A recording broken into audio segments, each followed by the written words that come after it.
All right. Hello and welcome to Light Body Evolution, live healing. Um, I'm doing this every week, and so this is where we get on and talk about my live course, Light Body Evolution, and also do some live healing if you guys are into that. So, I'm going to try to see the comments, and I'm also going to post. If you guys want to join me here, you guys can definitely join me in a meeting here. Let's see here. Let me get this up for you guys. All right, here we go. Okay, so, all right. I don't know about that. Oh, man. Okay. All right, well, yeah. Let's see what happens here. All right. So if anybody is interested in coming in and hanging out with me, of course, you're welcome to. I'm going to put that live link up very, very soon here. And in the meanwhile, yeah, what's Light Body Evolution? Healing, energy healing. Let's see what we're going to talk about today in the energy healing realm. So if there's any comments that you guys have, and questions about energy and energy work and working with energy, diving deep into the shadow work, working with the energy field, working with coherence, working with field coherence, heart coherence, and brain coherence. And, light body evolution is about really organizing our energy. So this is what we're here to do, and as soon as I can find this link, I'm going to send it out there. And let's see here. How about copy invite link? Let's see if that works. Okay. All right, and I'm going to go ahead and delete this comment. So if you've never seen my show and know nothing about energy healing or working with energy, I think a good place to start is that Light Body Evolution literally brings forward a way to go through and process our feelings. And our feelings really create our reality. And accessibility shortcuts. Okay, all right. So I think this is the link here. I'm, of course, having some technical difficulties. But the link is up, and I see hello from some people out there. So hello. And so today, Light Body Evolution. Let's just have a little talk about energy work. So receiving is an interesting reality, isn't it? And our ability to hold on to receiving is, in my opinion, definitely one of the hardest things that I see my clients and people struggling with. Is their biggest question: what am I going to do? What am I supposed to do? What am I meant to be doing? And the dialogue, that inner voice inside of you, really loves this. It really loves this doing equating to everything in your reality. And, why do we adopt that we must do to be? Why do, when we figure out that our doing didn't lead to being, it only led to shutting down from receiving, do we not realize there is another alternative? And the dialogue is so strong that the ancient warriors looked at it as their only enemy. And they looked at it as literally the enemy that they would face the rest of their lives. And I've had people ask me, does the dialogue change? And I have to confess that it does not. That sometimes it even gets worse, but how I listen to it, how I listen to that story inside really, really changes. And there's some telltale signs of the story in your life. The story wants you to become a situation. It wants you to live in the pain of, let's just be really clear here, the pain of rejection. It wants you to live in the pain of judgment, in the pain of control and betrayal, It wants you to base everything on your fears. It wants you to feel abandoned at every turn. It wants you to play the victim. It wants you to be the entitled asshole too. So the dialogue seeks everything outside of you. And in this seeking outside of you, what is lost? And that's a question. What is really lost when we seek it outside of ourselves? So that's kind of where I'm at today. And I think the dialogue should be addressed more and more because it's not our friend. And there's not a lot of therapies that face the dialogue. But recognizing the story leads to us dissolving the personal history and the personalization of our experience in seeking the purpose and in seeking what we truly want to receive, and also asking the question, why do we have to do things to receive? I call this blackmail in the dialogue when it says that this and this must happen for you to receive this. And if it doesn't sound like blackmail to you guys, go ahead and let me know here. But, the mind and the dialogue literally want to get in the way of our ability to receive. And the mind is extremely electric, but your feelings, which are sound, by the way, you guys, and they follow the rules of physics to a T, and that's been portrayed in your life in many ways through the law of sympathetic vibration. You may call it synchronicities. You may call it, in a bad way, I love when I have people come in and say, I want to date a different person. And I say, well, what do you mean? And they say, I date the same person with the same problems, just a different name. And in that, of course, like does attract like. And in that case, I would say not facing our betrayal issues may lead to attracting people that also didn't face their betrayal issues. So we see that repetitiveness in relationships over and over again.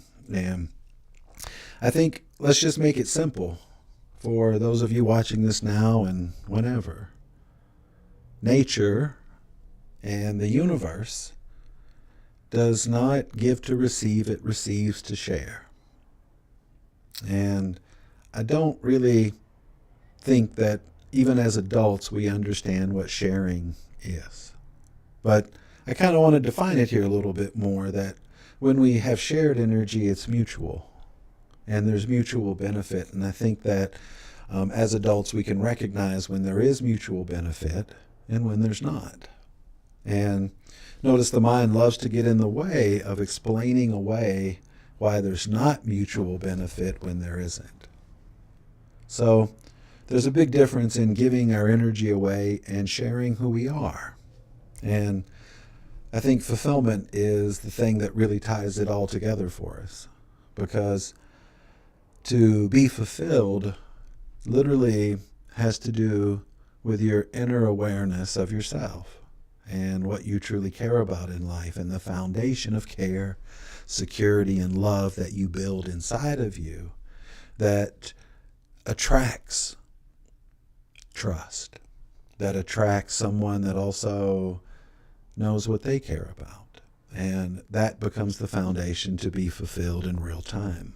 And fulfillment in real time is like this beautiful thing of living from no regrets. And the warrior path is this path of living from no regrets. And, some people may say, well, I can live from no regrets and just not regret anything. But going through life, of course, we always come back to the regret. And this is where the dialogue decides and tells you that the way it happened, it could have been different or should have been different. But in the reality is, it is exactly as it is. No matter what we think should have been or could have been, it is always exactly what is. And notice how, as humans, we decide that not accepting what is a way to deal with big problems. And it's innate inside of us. And I often share this with clients, is that Feeling stuck is not a universal principle in the universe. There is no such thing as stuck in the universe. Literally, in the universe, energy increases and energy decreases. This is the increase and decrease of the universe, the tension and the resolution of all things. But when we feel stuck, we are literally rejecting and resisting what is in the moment for a different version that we've created for ourselves. And notice how it doesn't really matter if that version is true or not. And it doesn't really matter if that version supports you as a person or not either. Because your dialogue only is seeking charge. And I think maybe I went a roundabout way today to talk about charge and how the dialogue uses charge and how the law of sympathetic vibration now attracts that into your reality. So, charge. What is charge? For this reality, I'm going to define charge as two types of charges, a positive charge and a negative charge. And the negative charge is when you protect yourself and defend yourself. Okay? And a positive charge is when you feel depleted or deplete yourself in the situation by giving your energy away. So, for example, protecting yourself, it's like holding up this big wall in front of you. And everywhere you go, you're holding it up and it takes this energy. And then the positive charge is when you feel literally depleted, probably should become very Eeyore about the situation, about yourself even. So what does the dialogue do with this charge? So let's look at it for a moment and explore where we can really go here. And if anybody wants to join me and have this conversation or do some healing, you guys, I'm here to do some healing, and I'll probably do some on myself if you guys don't show up, because I'm kind of like that. Two types of charges, and how does the law of sympathetic vibration and these two types of charges and the story that we tell ourselves in seeking validation outside of ourselves, how does it all come together? Okay? So, I think projection is a very good place for us to start today, because notice when you project the outcome to something, you kind of have to lie to yourself and tell yourself you got it more than you actually did. Have you noticed that? Where it doesn't always work out the way that you projected. And usually I say projecting the outcome is where you tell the universe to, and don't assist me in any way. I have it all figured out, and please meet my level of expectation with the highest level of disappointment that I can experience in real time.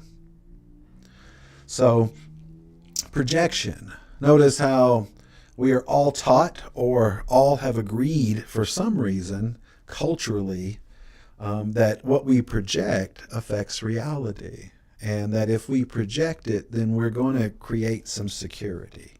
And even though that never happens for us, we are tied into the idea that projection actually means something. Okay? And what does it actually mean?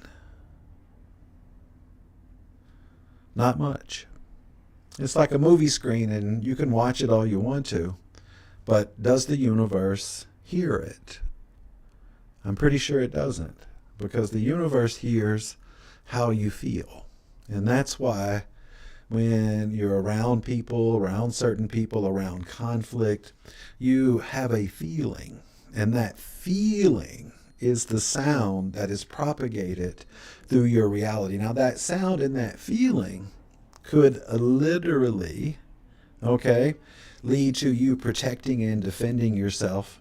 And it could also lead to you feeling depleted on all levels. And notice going back and forth and feeling depleted and protecting yourself may also be similar to going back and forth of trying to fix everything, left brain, and then wondering why the same thing keeps happening to you.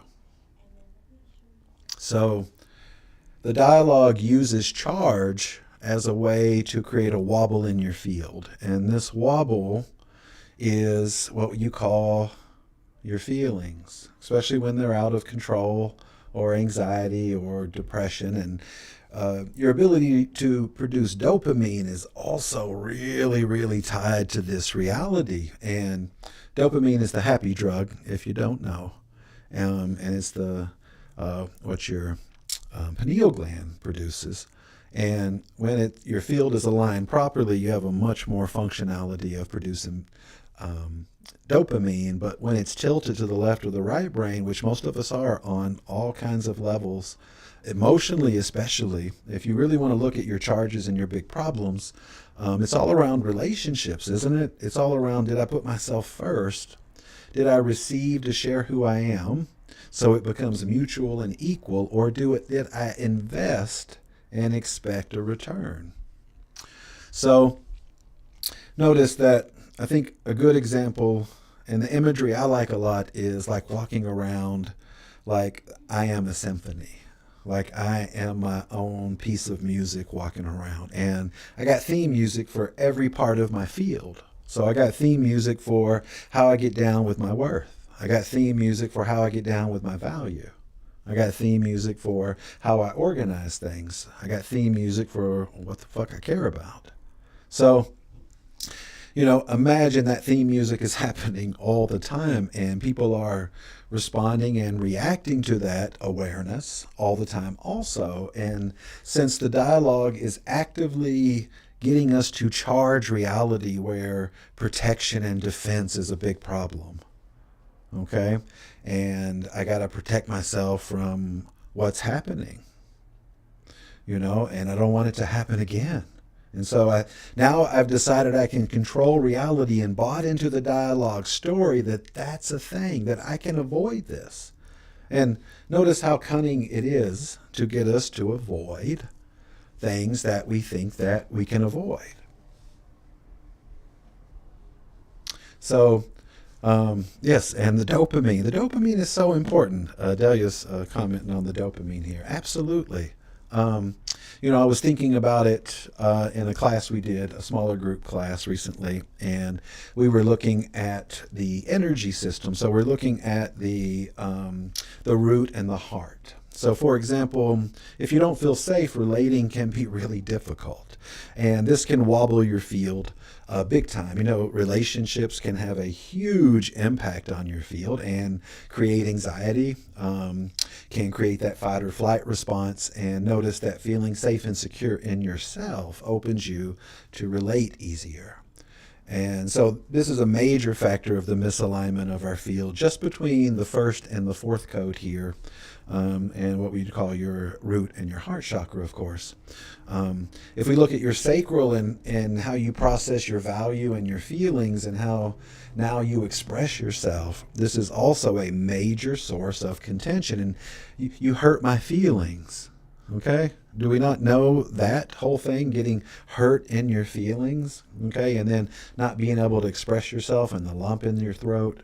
And then our mind, our mental body, and that third code here is opposite our perception. And this is where the dialogue really uses the mind against us to create a perception that doesn't leave us receiving what we want, but does exactly what the dialogue wants it to do, to attract charge, to feed the story of self-importance.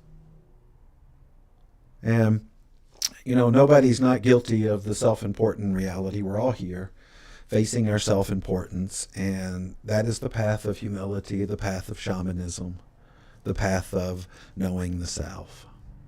So there is a link here, and if you want to join me and do some live healing, you got to be brave to do that, of course. You can follow the link and come on the show, of course. But otherwise, I will keep running my mouth.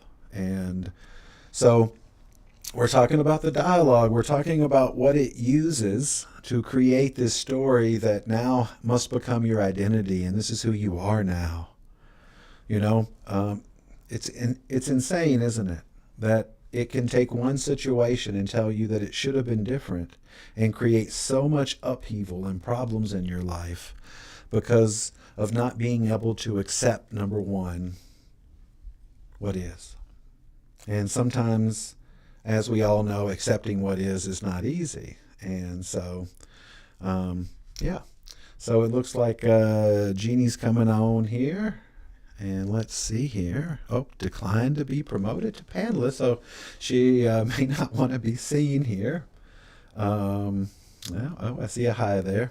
If you want to ask any questions or anything, go right ahead. You can do it in the chat. You can maybe turn on your microphone, allow to talk. There we go. Okay, there we go. If you want to ask a question, so you don't have to be on camera. It's really up to you. And Hi. hi there. Hi. I'm trying to get on camera. I don't know how to do it. Well, I I think thought it you was may have supposed to. you may have logged in without your video, which is totally fine. What's on your Oh mind no. today? Um no, I don't know. So, any question from what we're talking about here of the dialogue and the big story that it wants to pull us into, and how it literally begins to affect our dopamine, our happiness? What do you think about that? Uh yeah, I see I see how the repetitive thoughts are like just really creeping back in. And I'm having a lot of trouble like just kind of like staying without a wobble. So, let's take a look here at this energy. Let's take a look at when the dialogue tries to override your reality. Okay, and we may have to get kind of thug with the dialogue a little bit, because it's really not supporting you. And notice that when people don't support you in your life, does it work out well? No. Right. And so this is a part of you that doesn't support you, and recognizing that is huge. Because I think sometimes we want the dialogue to be more of our friend and kind of to work out, because we don't think we should have this inner conflict within us at all times.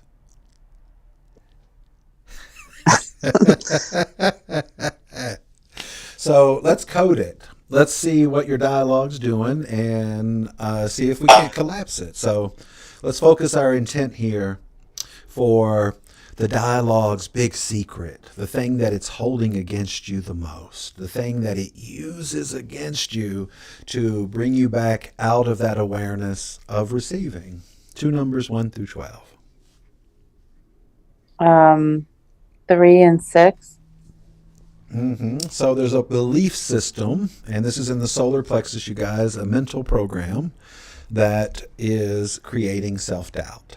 And would you describe what your dialogue's been doing as self-doubt? Yes. And so let's take a look at the belief system. So in the work here, when we get a belief system, we really want to dive into it, because in the warrior tradition, we don't do belief systems. We'd rather know. Believing in something creates separation.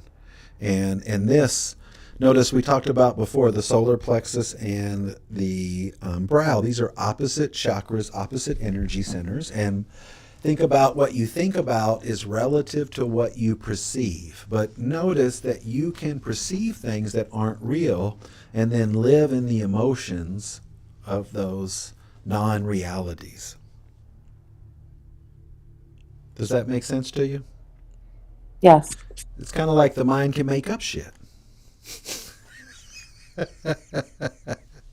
And that's what it does, right? So two numbers, 1 through 16 for this mental program. Let's get real clear here of what this mental program is, this belief system.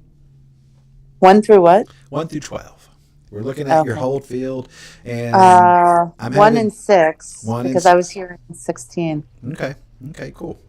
So 1 and 6, this says that seeking your worth outside of yourself leads to feeling like everything is chaotic. That's exactly how I'm feeling. Right.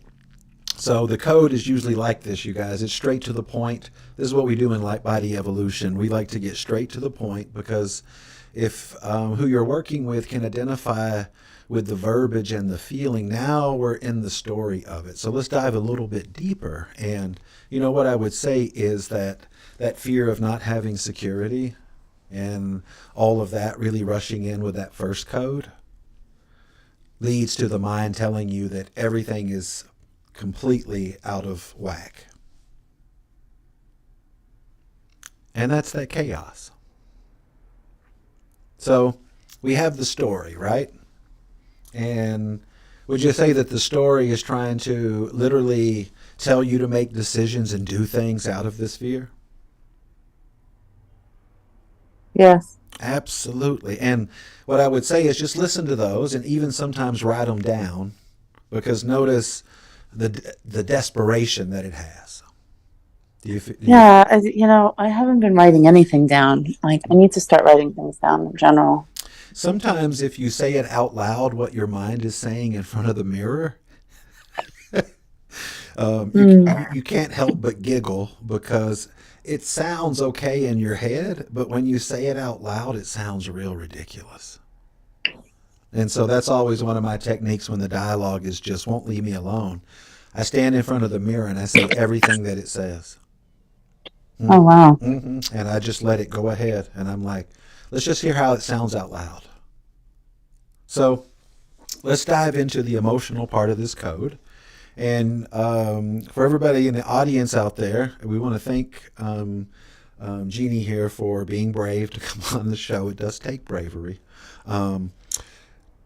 We want to really dive in now to the assemblage point system and how the emotions are charged. So right now we use the binary code that she read to give her that feedback of what's going on, and being able to describe the validation program of seeking something outside of ourselves and shutting down from receiving. There's 144 of those. And in Light Body Evolution, you get familiar with all of them, because I can guarantee you're not unfamiliar with them now. You just didn't really look at them in this perspective.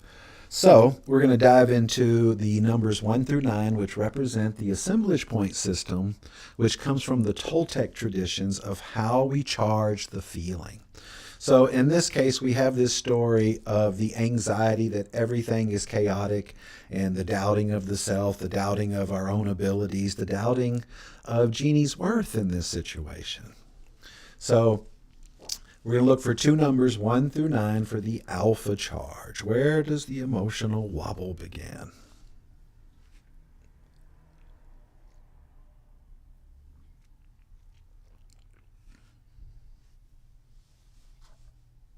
And we're going to ask Jeannie for that number, 1 through 9.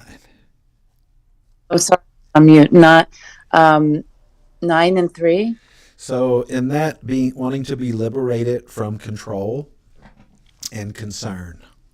So concern's a big thing here. And notice how the mind loves to tell us that we didn't do enough, or it's not going to be enough.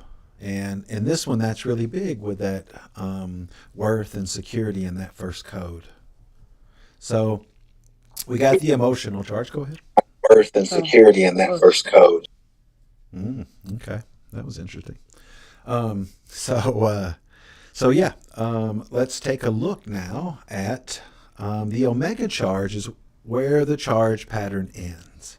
So what we're doing here is aligning the charge pattern, and this is a hard part to understand in a way, and I'm not sure I understand it, of how it really works, besides the physics of actual gravity. But this is where we charge the feeling.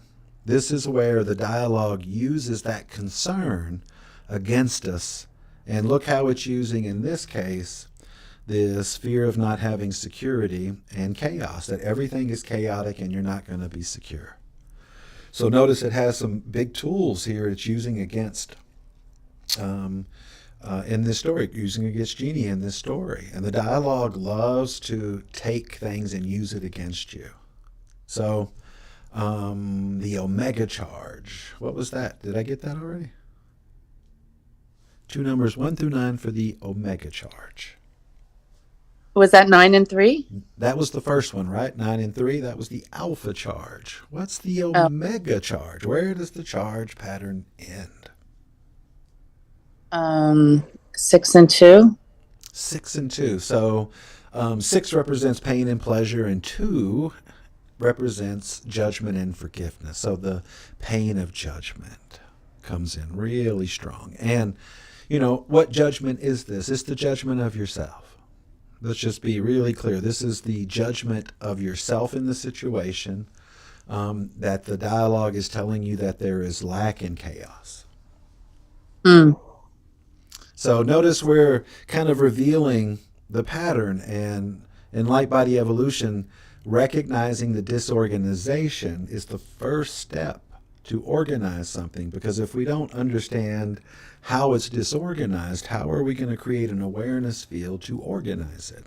So, last part of this is looking for the 0 point. And, I know zero pointing is a fad out there, but I will tell you that this is a bit different. And the 0 pointing techniques are energetic techniques, but in this course, I don't teach you to 0 point. I teach you to collapse charge, which accesses your 0 point.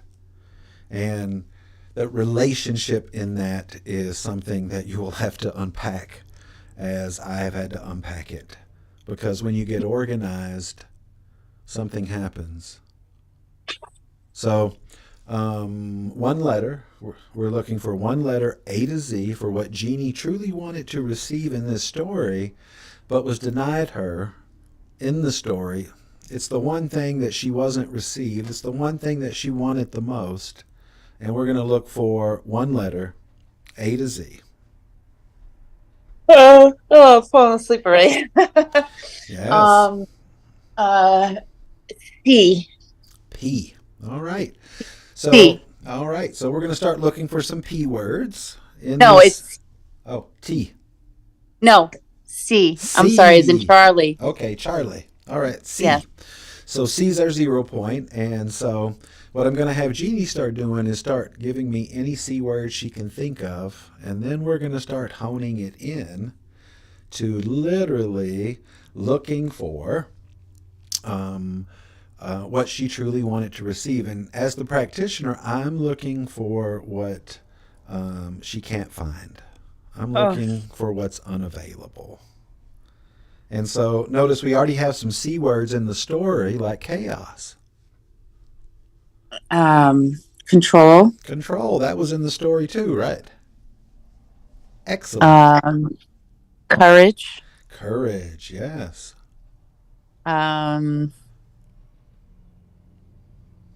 Consuming. Mm-hmm. Consume. Cooperation. Ooh, nice. Cooperation. Mm-hmm.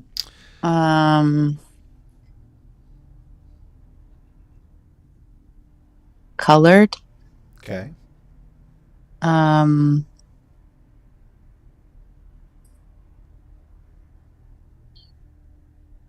control. And is it going blank now? A little bit. Good. That's what we want.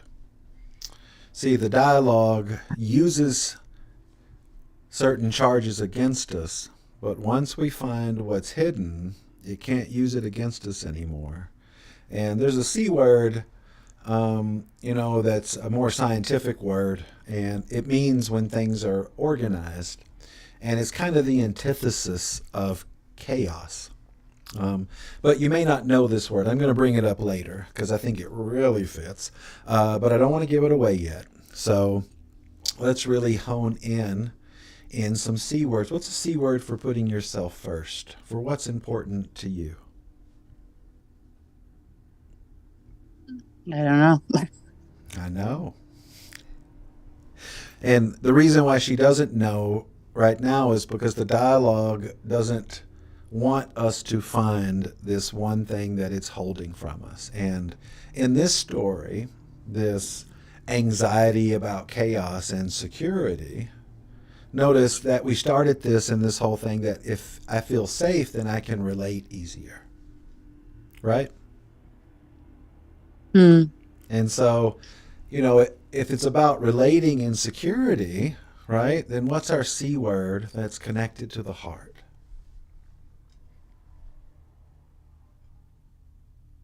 I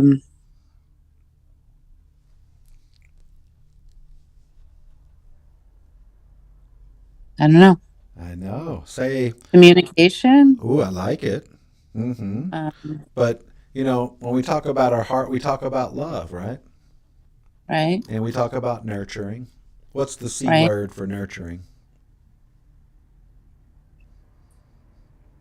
I have no idea. I know. Excellent. So sometimes if someone's sick, we make a package and we call it a C word Comfort, package. Okay, a comfort package or a very close to comfort. care. Yes. Excellent. I So, only I only realize that because I have that written on a piece of paper next to me. right. So, Otherwise, do you feel cared about in this story of the anxiety of chaos? no, No. Do you feel supported in yourself in that energy? no. So, the other word that I'm holding back is coherence. Oh, okay. And notice that chaos makes you feel like things aren't coherent, like things aren't organized. Right. So I want you to go ahead and take your hands shoulder width apart. And in your right hand, we're going to call that control.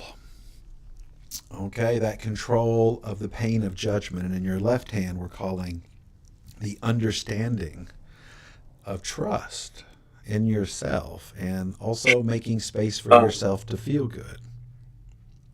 And we're aligning the collapsing field now with care. Notice that the dialogue says that you must take care of everything else first, that you must put everything else in front of you. But Mm-hmm. when you put yourself first, you begin to receive that care and you actually have energy to share. See, notice the dialogue does not want you to share energy. It does not want you to live in a mutual reality because then it gets nothing to eat. There's nothing to be fed. And the dialogue can convince you of all kinds of things. And in this situation, it may have convinced you that care was not available.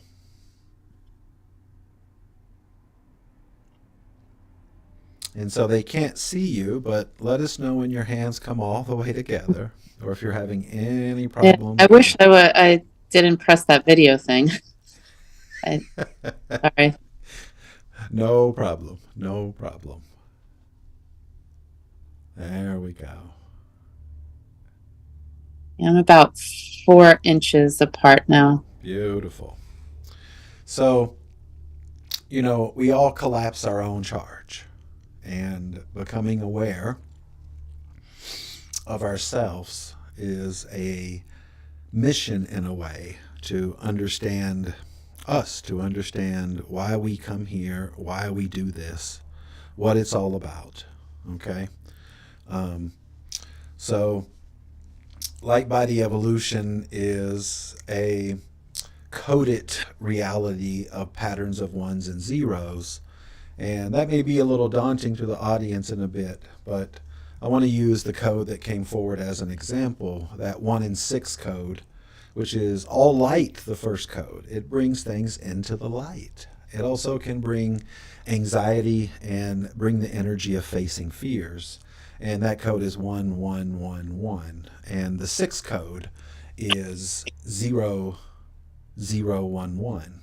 And the ones and zeros create containers for how we hold information, energy, and vibration in our reality. And each one of your energy centers is literally a container.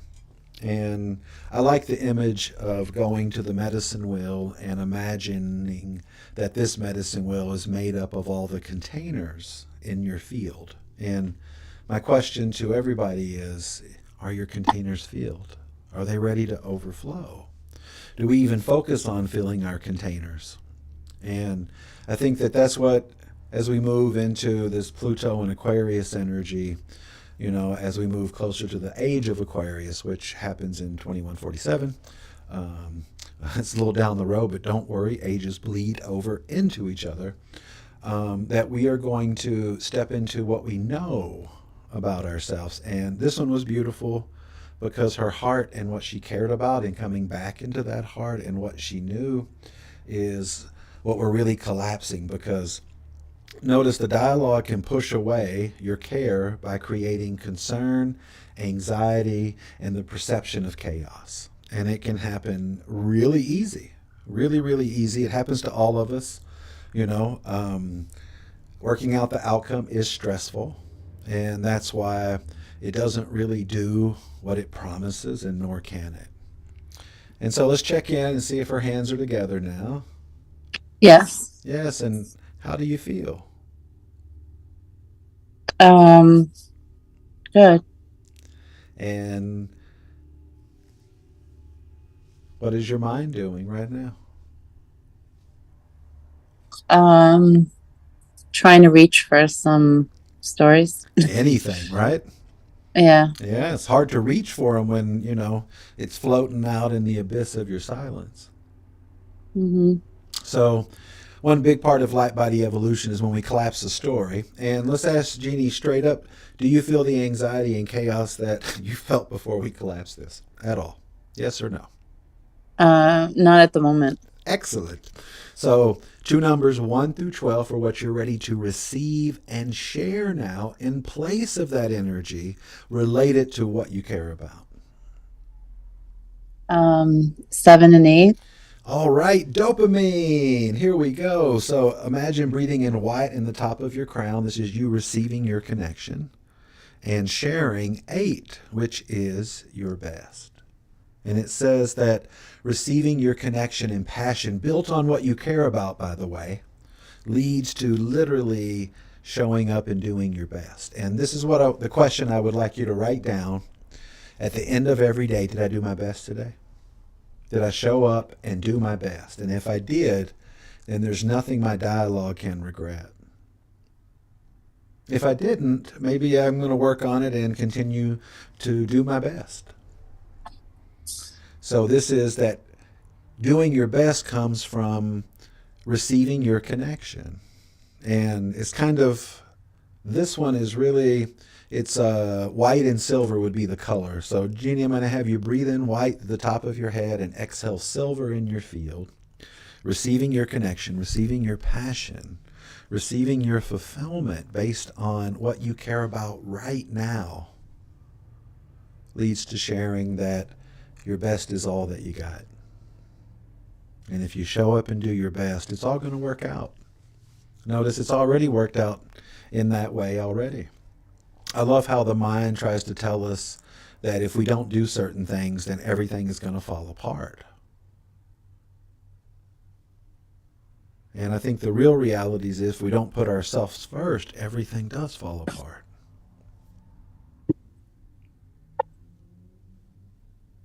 All righty. Any questions? Thank you. No problem. Thanks for coming on the show. If there's anybody else, we got about maybe 10 more minutes and we may cut it a little bit. But we're doing this every week. If you're interested in this work as a practitioner, we're on the Quantum Resonance Institute.com. And the Light Body Evolution course is held on Saturdays, 10 a.m. Mountain Standard Time till 12 p.m. Every week. And there's over probably 150 hours of back content there. Also, you guys are seeing some of my shorts here, usually, up to 12 minutes of some openings of some classes that we've done in the past. I got some more of those coming out for you guys if you enjoyed them. I think the last one was the binary generator, and I got a lot of people really love that one. It's just different perspective. I think a friend called me and said he really understood the harmonics of sound and the fractals of light and how it just goes infinitely. And he was like, "Whoa." So yeah.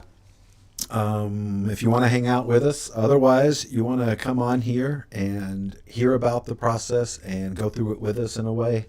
Absolutely. This process developed from my healing practice over the last 20 years and also bringing physics to energy healing. I had a client levitate in my office and I really wanted to understand what happened. And what I know now is that we have the ability to create our own gravity when we get organized.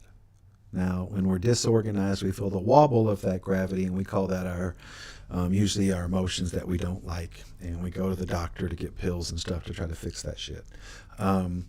But creating your own gravity and your own presence is literally about getting organized and fractalized. And what is fractal? It's literally the universe's organization reality. It's literally how it organizes music, how it organizes light, how it organizes everything. And, you know, we're such a integral part of our environment and our reality. We're not separate from it. We are part of it.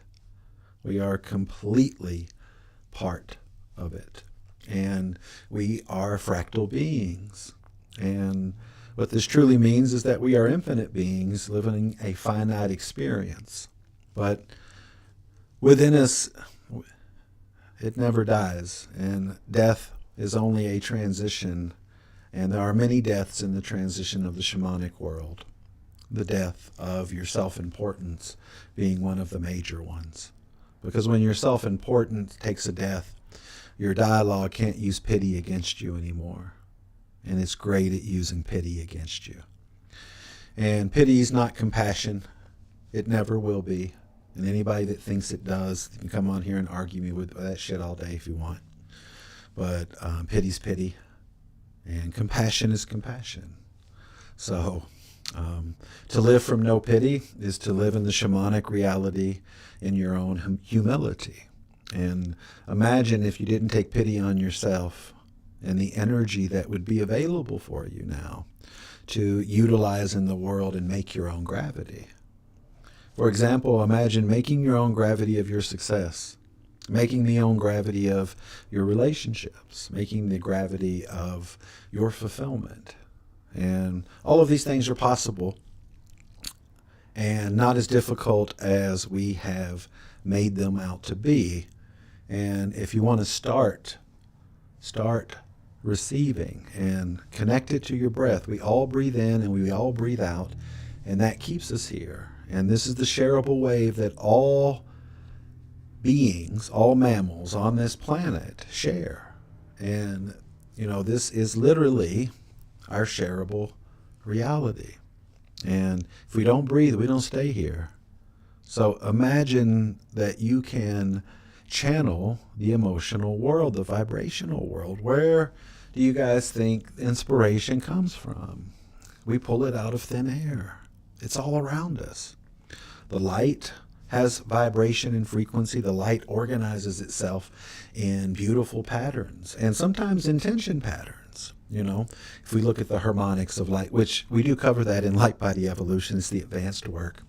And we look at how each ray of light organizes information and how that works in your field and how you get plasma or not, which is really blissful in a lot of ways. And plasma is a very abundant energy in the universe, but magnetics and plasma go together. And our bliss practice can really excite that. I know we've had some students that their bliss and their endorphins have really changed and getting much deeper. I believe in the beginning we had some students that really dove into the scalar waves, and those scalar waves are super functional in processing our feelings and releasing density out of our body. And, you know, we all carry it, and if you didn't face it, you're still holding on to it.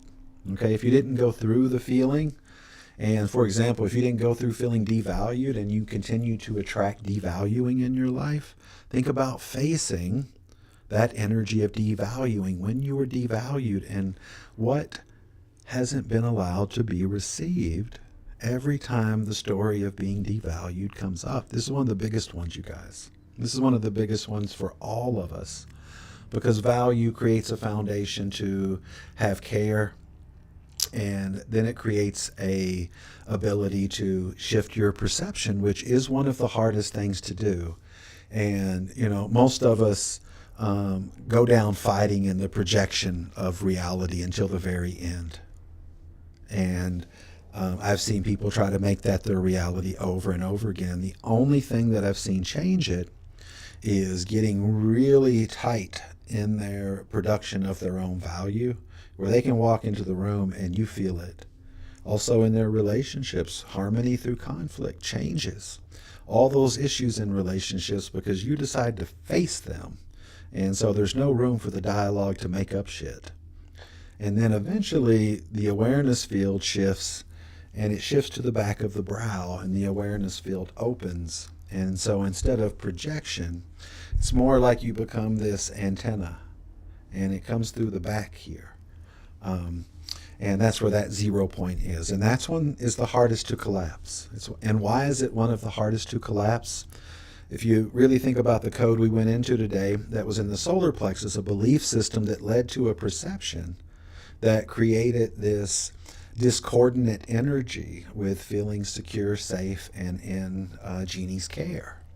So the dialogue is very powerful, and the solar plexus and the brow are usually the things that are pulling us out of the dopamine reality all the time. And the fact that she brought that 7th code in is very telling here that this program was not allowing her to create dopamine, or at least enough of it to feel okay about things. So, thank you guys for sharing this with me and hanging out. Absolutely, we're all related, and vibrationally, we're all connected. There's no space in between my energy and yours. Isn't that a trip? So, thanks for hanging. Thanks for the brave souls that came on here. It's going to happen every Tuesday at this time, 6 p.m. Mountain Standard Time. And I am going to invite some students that have graduated on. I want to hear about what's going on in your practice and how Light Body Evolution has assisted you in that process. Thanks, Linda. I see there. Linda's a graduate of the Light Body Evolution. And I think she uses it a lot in her work. And thanks, Linda, for pushing me to do this too a couple of years ago, because you know how that goes. You're like, yeah, I should do that, and then I don't. So, all right. So thanks for hanging, and yeah, have a great week, and put yourself first, because when you put yourself first, everything begins to open up.